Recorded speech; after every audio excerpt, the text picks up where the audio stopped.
صدر محترم، سامعین کرام، حاضرین جلسہ اور معزز مہمانان عزام، یہ تکمیل قرآن پاک کی تقریب ہے۔ مسرت و شادمانی کا یہ انمول تحفہ ہے۔ اس سے زیادہ فرحت اور خوشی اور کیا ہو سکتی ہے کہ کلام ربانی جو سب سے عظیم تر دولت ہے، جس کے سامنے اس دنیا کی تمام اشیاء ہیچ ہے، جو دنیا و آخرت میں انسان کی سرخروئی کا ضامن ہے، ایسا بردر کلام ہمارے سینوں میں محفوظ ہو گیا، اور حافظ جیسا بردر عہدہ جو دنیاوی تمام عہدوں، ڈاکٹر، وکیل، جج، انجینئر، کلیکٹر، یہاں تک کہ بادشاہ و وزیر سے بھی فائق تر ہے، ہمارا صفاتی نام بن گیا۔ حافظ کوئی معمولی اور نظر انداز ڈگری نہیں ہے، یہ تو خدا تعالیٰ کی قربت، اس سے گفت و شنید اور اس کی رضا و خوشنودی کی موثر راہ ہے۔ یہ صرف خدا تعالیٰ کا فضل و کرم ہے، اس کا خصوصی انعام و اکرام ہے کہ ہمارے قلوب کو اس نے اپنے انوار و برکات کی آماں جگہ بنا دیا، اور وہ امانت جسے آسمانوں، زمینوں اور پہاڑوں نے اٹھانے سے انکار کر دیا تھا، ارشاد باری ہے اِنَّا عَرَضْنَا الْأَمَانَةَ عَلَى السَّمَاوَاتِ وَالْأَرْضِ وَالْجِبَالِ فَأَبَيْنَ أَن يَحْمِلْنَهَا۔ اگر اسے پہاڑوں پر نازل کر بھی دیا جاتا تو وہ اس کی تاب نہ لا کرنے سے ریزے ہو جاتے۔ فرمان باری ہے لو انزلنا هذا القرآن على جبل لرأيته خاشعا متصدعا من خشية الله، کیونکہ یہ کلام بہت بھاری اور وزنی کلام ہے۔ کلام الملوک، ملوک الکلام کا مصداق ہے۔ نزول وحی سے متعلق روایات کا بین ثبوت ہے کہ زمانہ سردی میں بھی نبی کریم صلی اللہ علیہ وسلم کی مبارک پیشانی سے پسینہ بہہ پڑتا تھا۔ اگر آپ صلی اللہ علیہ وسلم سواری پر تشریف فرما ہوتے اور وحی کا نزول شروع ہو جاتا تو اس کی تاب نہ لا کر زمین پر ٹک جاتی تھی، اور اگر رانی عائشہ صدیقہ رضی اللہ عنہ پر سر مبارک ہوتا تو وہ شق ہونے کے قریب ہو جاتی۔ اسی وجہ سے فرمایا اِنَّا سَنُلْقِي عَلَيْكَ قَوْلًا ثَقِيلًا، یقیناً ہم آپ پر بھاری قول اتارنے والے ہیں۔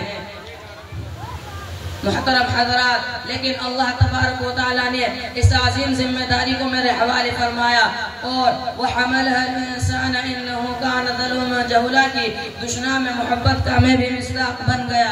یہ صرف اللہ تعالیٰ کا احسان ہے۔ میرا سر نیاز مندی سے سجدہ ریز، جذبات و احساسات اسی کے سامنے سر نگو، تمنائیں و آرزویں اسی کی چوکٹ پر خمیدہ، اور میری زبان اسی کی مدحت و منقبت سے مرطوب ہے۔ دوستو، کرم تو اسی کا ہے، درہ نوازی تو اسی کی ہے، احسان کرنے والا تو وہی ہے۔ میں کیسے کوئی بڑا بول سکتا ہوں؟ میری تو نیاز مندی ہی میں اضافہ ہو سکتا ہے۔ منع بھی تو فرمایا کہ اپنے اسلام و ایمان کا احسان نہ دھرو، بلکہ اللہ تعالیٰ کے تم سراپا احسان ہو کہ اس نے تمہیں ہدایت ایمان سے مالا مال کیا۔ يَمُنُّونَ عَلَيْكَ أَنْ أَسْلَمُوا قُلْ لَا تَمُنُّوا عَلَيَّ إِسْلَامَكُمْ بَلِ اللَّهُ يَمُنُّ عَلَيْكُمْ أَنْ هَدَاكُمْ لِلْإِيمَانِ۔ منت منا کے خدمت سلطان ہمیں گنی، منت منا کے خدمت سلطان ہمیں گنی، منت شناس کے عزق و خدمت تو بداشتت۔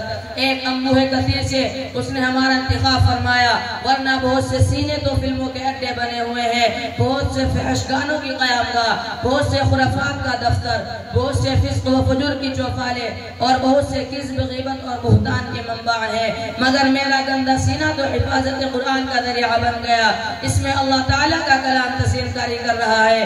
اس نے ہمیں اس خدمت قرآن کے لیے مخصوص فرمایا ثم أورثنا الكتاب الذين اصطفينا من عبادنا فمنهم ظالم لنفسه ومنهم مقتصد ومنهم سابق بالخيرات بإذن الله ذلك هو الفضل الكبير۔ دوستو، بات سے بات نکلتی ہے، یقیناً قرآن پاک کا حفظ فضل رب ہی ہے۔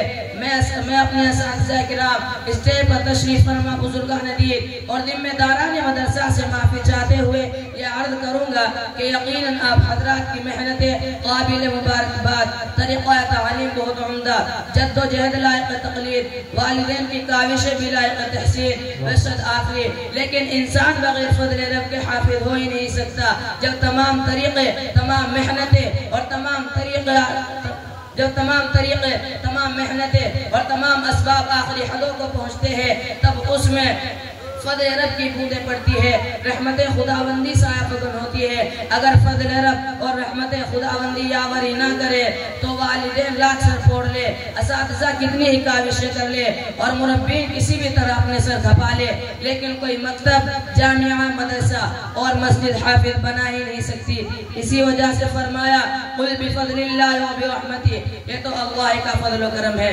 میں اپنی تقریر کو انہی چند باتوں پر ختم کرتا ہوں۔ وآخر دعوانا الحمدللہ رب العالمین۔ ابھی کے بعد مداح عاشق